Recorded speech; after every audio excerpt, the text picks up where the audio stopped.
ఇంకా ఒకసారి విజయక్రాంతి చూస్తే విజయక్రాంతి పత్రిక ఇది హైలైట్గా ఉంది. ఇవాళ ప్రధాన అంశాలు రైతు ఆత్మహత్యలు, విద్యార్థి యువత సమస్యలు, బీసీ ఎస్సీ ఉద్యమాలు, ప్రభుత్వ విధానాలపై ప్రశ్నలు. సో ప్రధానంగా ఒక పత్రిక ఎలా ఉండానో అలా అన్ని అంశాలను ఇవాళ విజయక్రాంతిలో మనం చూడొచ్చు.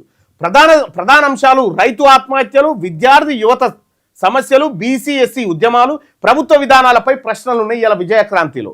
ఈ విజయక్రాంతి లోపలి పేజీలో విశ్లేషణ కనుక తీసుకుంటే లోపలి పేజీల్లో కూడా సామాజిక అంశాలకు నిరంతర స్థానం ఇచ్చిందట. సామాజిక అంశాలకు ఎక్కువ స్థానాన్ని విజయక్రాంతి పత్రిక ఇచ్చిందట. కాలమ్స్లో బీసీ ఎస్సీ దృష్టికోణం స్పష్టంగా ఉందట. ఈ కాలమ్స్లో ఏది లోపల ఎడిటోరియల్ కాలమ్స్ ఉంటాయి కదా, దాంట్లో బీసీ ఎస్సీ దృష్టికోణం స్పష్టంగా పెట్టిందట విజయక్రాంతి.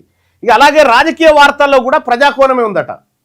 రాజకీయ వార్తల్లో కూడా విజయక్రాంతి పత్రిక ప్రజాకోణాన్నే అవలంబిస్తూ ఉంది. సో భాష ఎట్లుందంటే ప్రజాగలం ప్లస్ ఉద్యమాత్మక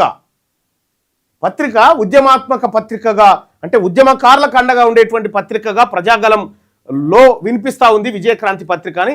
పక్షపాతం ఏమైనా ఉందంటే స్పష్టంగా ప్రజల పక్షం ఉందని చెప్పింది చాట్‌జీపీటీ. స్పష్టంగా విజయక్రాంతి పత్రిక ఇవాల్టి పత్రిక ప్రజల పక్షం ఉందని 5కి 5 రేటింగ్ చొప్పున ఇచ్చేసింది చాట్‌జీపీటీ. ఇక సామాజిక న్యాయం పైన ఫోకస్ పెట్టిందంటే 5 స్టార్కి 5 స్టార్ ఇచ్చేసింది విజయక్రాంతి పత్రికకు.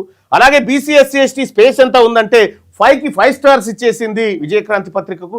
ప్రభుత్వ విమర్శ ఎట్లా ఉందంటే 5కి 5 స్టార్ ఇచ్చేసింది. అంటే ఇవాళ మనం అంతా ఒకవేళ చదవాలనుకుంటే విజయక్రాంతి పత్రికను చదవచ్చు అన్నట్టు. విజయక్రాంతి నెక్స్ట్ వెలుగు దినపత్రిక. ఇక